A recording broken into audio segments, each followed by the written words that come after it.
በአቦል ዜናችን የቢዝነስ መረጃዎችን ወደምናጋራበት ሰዓት ላይ ነው የደረስነው። ነጻነት ደግሞ መረጃዎችን ሊያጋራን ስቱዲዮ ነው የሚገኘው። ነጽ እንዴት ቆይተሃል? እግዚአብሔር ይመስገን። ፈት እንዴት ነሽ? ሰላም ነኝ። መልካም ጊዜ ከመረጃዎች። አመሰግናለሁ። ተመልካቾቻችን እንደምንላችኋል። ኢትሶች የቢዝነስ ዘገባ ስፖንሰራችን ነው። መልእክቱን ተከታትለን እንመለስ። በቃ ሙላ አባትና ነው ስታፍ አታረገው። ያረ ሙላ በታያችሁ ነው ኤቲኤም አለልህ እዛ ጋር ገና ይኑላ ሰልፍ ጠብቄ ያውልህ ባዶ ኤቲኤም እዛ ጋር አለልህ። አይ እኔ የምጠቀመው የክፍያ ካርድ እኮ ሌላ ባንክ ስለሆነ ደሞዝ ገብቶልሃል? ከፋያችን ይሳል። ዛሬማ ከፋይ አንተ ነህ። እባክህ በቂ ገንዘብ አላችሁ። ፖስት ማሽን አለ ወይ? ይቅርታ የዚህ ባንክ ክፍያ ካርድ አላሳስኩት። ሰበበኝ። ኧረ እባክህ ተው። ሁሉም የክፍያ ካርድ በሁሉም ፖስት ማሽን ላይ ይሰራል። ተበቃው መዋጮዋን ስጠልኝ በዛው። በእናትህ ምንም ብር የለም አሁን እጄ ላይ። እንዴ ያው እንደዛ ጋር እኮ ኤቲኤም። አይ የኔ ክፍያ ካርድ እኮ ግን እዛኛው ማሽን ላይ ይሰራል። ሰበቡ እሱ እኮ ድሮ ቀረ። ለካ ሁሉም የክፍያ ካርድ ሁሉም የክፍያ ማሽን ላይ ይሰራል። ታዲያስ የያዙት ካርድ ከየትኛውም ባንክ ቢሆን በሁሉም ኤቲኤም ገንዘብ ማውጣትም ሆነ በፖስ ማሽን ክፍያ መፈጸም ይቻላል። ኢትስዊች ይህን እውን አድርጓል። ኢትስዊች ክፍያን በቀላሉ። ኢትሶች የቢዝነስ ዘገባ ስፖንሰራችን ነው። ከልብ እናመሰግናለን። አብራችሁን ቆዩ ተመልካቾቻችን። በባህር ዳር ከተማ የስራ ዕድል የተፈጠረላቸው ወጣቶች የመሸጫና የመስሪያ ማስፋፊያ ቦታ እንዲሰጣቸው ጠየቁ። ከተማ አስተዳደሩ የቦታ የብድር መሰል ጥያቄዎችን ለመመለስ በትኩረት እንደሚሰራ አረጋግጧል። ያያው ተስፋው በባህር ዳር ከተማ የስራ ዕድል የተፈጠረላቸው ወጣቶች በተለያዩ ጉዳዮች ከከተማ አስተዳደሩ ጋር መክረዋል። በመድረኩ ላይ ከሰላምና ከልማት ስራዎች አኳያ የተለያዩ ሀሳቦች ተነስተው ውይይት ተደርጎባቸዋል። በተለይ በስራ ዕድል ፈጠራ ላይ የታዩ ተስፋ ሰጪ ስራዎች ስለመኖራቸው ተነስተዋል። በተሳታፊዎች ከ200 በላይ ሰራተኞችን የስራ ዕድል እየፈጠርኩ እገኛለሁኝ። ከዚህ በተሻለ እስከ 1000 ሰራተኛ ቀጥሬ እንደማሰራ እንዲሁም ደግሞ ስራ ቦታ የመጣችሁ እንድትጎበኙልኝ ስል መልእክትን አስተላልፋለሁ። ጤፍ ከሚመረትበት ሀገር ነው ያለነ። ስለዚህ ዘመናዊ የእንጀራ መጋገሪያ አውቶማቲክ ምጣድ በከተማ ደረጃ ቢሰራ፣ ጎጃም በነጭ ጤፍ ይታወቃል አይደል? ይሄ ነገር ደግሞ እንጀራም እኮ ኤክስፖርት ማድረግ ይቻላል፣ ከተማዋን ማስጠራት ስለሚቻል ማለት ነው። የስራ ዕድል የተፈጠረላቸው ወጣቶች የተሻለ ውጤት እንዲያስመዘግቡ መሟላት ይኖርባቸዋል ያሏቸውን ጥያቄዎች አንስተው በከተማ አስተዳደሩ ተቀዳሚ ምክትል ከንቲባ ጎሹ እንዳላማው ምላሽ ተሰጥቶባቸዋል። ለማህበረሰቡ ተደራሽ ለማድረግ እና በቅናሽ ዋጋ እንዲያገኙ ለማድረግ መሸጫ ቦታ ቢመቻችልን፣ እሱ ቢመቻችልን ሞር ደግሞ አሁን ካለን የስራ ዕድል በተጨማሪ ማስፋፋትና የተሻለ ነገር መፍጠር እንችላለን ማለት ነው። በደረቅ እንጀራ ማምረት ተብሎ ቦታ ተሰጣችሁ ተብሎ አገኘን። ቴክስታይል አካባቢ ወር ሳንቀመጥበት አፍርሱ ተብሎ ደብዳቤ ተሰጠን። አፍርሰን አሁን በባዶ አለን። ከተማችን ውስጥ እውነት ለመናገር የቦታ ችግር የለም። ቦታን በአግባቡ የማስተዳደር ችግር ነው ያለብን። የከተማ አስተዳደሩ አቅም በፈቀደ መጠን የስራ ቦታ ያዘጋጃል። ስለዚህ ይህንን በትኩረት መስራት፣ በአጭር ጊዜ ውስጥ ምንፈታቸውን በአጭር ጊዜ መፍታት ይገባናል የሚል አስተያየት ነው ያለኝ። ሁለተኛ የአፈር ግብር አዲሱ አዋጅ መሻሻል ይደረግበት።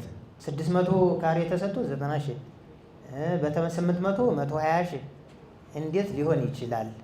በጀርባ ያሉ ችግሮች ስላሉ ይሄ ይታይልን ነው። በአከራይ ተከራይ ዙሪያ በካሬ 150 ብር ነው የአገልግሎት ክፍያ የምትከፍሉት የሚል ኢንፎርሜሽን ደርሶናልና እኛ አንደኛ ውል አልያዝንም፣ ሁለተኛ ነገር ደግሞ ይሄ የክፍያ ጉዳይ 150 ብር የተባለው እንዴት ታስቦ ነው? ይሄ በታዳጊ ላይ ያለው ኢንተርፕራይዝ እንዴት ታስቦ እንደሆነ እሱን መልስ እንድትሰጡን። ይሄ 150 ብር ለካሬ የአገልግሎት ክፍያ የከተማ አገልግሎት ክፍያ የባህር ዳር ከተማ ሳይሆን ክልላዊ ደንብ ነው። ለምሳሌ እንዳነሳችሁት 2000 3000 ካሬ ሜትር ያለው የተሰጠው ሊኖር ይችላል ለስራ ተፈጠረ። እነዚህን አሁን ባንዴ ይሄን ያህል ብር ክፈሉ ብንል አይሆንም። ቢያንስ በወሰዱት መሬት የቆዳ ስፋት ሳይሆን ህንፃዋ ባለችበት ካሬ ሜትር ብቻ አስከፈላችሁ፣ ሌላው ቆዩ ውይይት እናድርግበት ብለን ያስቆሙ። የክልሉ መንግስትም አንስቶ የገቢ ማሻሻያው ምን ይደረግ የሚል በመስተዳድር ምክር ቤቱ እየታየ ነው ያለ። መልስ ያገኛል ብለን ተስፋ እናደርጋለን። መልስም ያገኛል በቅርቡ። በመድረኩ የተነሱ ሀሳቦችና ጥያቄዎችን ከተማ አስተዳደሩ እንደ ግብዓት ወስዶ የስራ ዕድል ፈጠራውን ለማሻሻል እንደሚሰራባቸውም ከንቲባው አረጋግጠዋል። በኮንስትራክሽኑ ነገ ተኪ የኮንስትራክሽን ድርጅት ሊወጣችሁ የሚችሉ ወጣቶች ተስፋ ያላቸው አላቸው። በቴክስታይልና በጋርመንቱ የኩባንያ ባለቤት መሆን የምትችሉ ወጣቶች እንዳላችሁ እንዴት ይህንን ስራ መምራት እንዴት እንዳለባችሁ የገባችሁና በዚያ ልክ አክት የምታደርጉ አላችሁ። እነዚህን ማበራከት አለብን ማለት ነው። አሁን እኛ የምንወስደው ሌሰን ምንድን ነው? ብዙዎችን ወደዚህኛው ካታጎሪ ለማምጣት ምን መስራት አለብን የሚለውን ሌሰን ዛሬ ወስደናል ማለት ነው። ያነሳችኋቸው ጥያቄዎች ደግሞ ትኩረት የምንሰጣቸውና መልስ መስጠት ያለብናል። ወጣቶች ለሰላም ዘብ እንዲቆሙ በልማቱም ተሳታፊና ተጠቃሚ እንዲሆኑ በመድረኩ ላይ ማሳሰቢያ ተሰጥቷል። የተጋነነ የዋጋ ጭማሪ በዝቅተኛ የኑሮ ደረጃ በሚገኙ የህብረተሰብ ክፍሎች ላይ ፈተና መሆኑን የፍኖተ ሰላም ከተማ ነዋሪዎች ተናገሩ። በምርቶች ላይ ተገቢ ያልሆነ የዋጋ ጭማሪ በሚያደርጉ ነጋዴዎች ላይ እርምጃ እየወሰደ መሆኑን የምዕራብ ጎጃም ዞን ንግድና ገበያ ልማት መምሪያ ገልጿል። ንጉስ ስንታየው ዝርዝሩን ያቀርበዋል። በፍኖተ ሰላም ከተማ በጉልበት ሰራተኝነት የምትተዳደረው ሰላም አስረስ ከጊዜ ወደ ጊዜ የሸቀጣሸቀጥ ዋጋ በመጨመሩ ለመኖር ዳገት እንደሆነ ትናገራለች። ያለምንም ምክንያት በኢንዱስትሪ ምርቶች ላይ የተጋነነ ዋጋ መናር በዝቅተኛ የኑሮ ደረጃ በሚገኙ ሰዎች ላይ ፈተናውን እንዳባባሰው ትገልጻለች። የሸቀጣሸቀጥ ሁሉም ነገር ጨምሯል። አሁን ሳሙና 55 ብር ብንገዛው አሁን 70 ብር፣ 50 ብር የሚገዛው 60 ብር፣ ያልጨመረ ነገር የለም። አሁን አጃክስ 20 ብር የነበረው 30 ብር። በጣም ከባድ ነው ለመኖር፣ እኔ ይከብዳል በጣም። በቃ ይሄ ነው አይባልም በጣም። ሌላው የባጃጅ አሽከርካሪ የከተማው ነዋሪ ሰለሞን ዘሪሁን ቤንዚን በከተማው ከጠፋ ከአንድ ወር በላይ እንዳስቆጠረ ይገልጻል። በዚህም በቤንዚን እጥረት ምክንያት የትራንስፖርት አገልግሎት መስጠት ማቆሙን የተናገረው።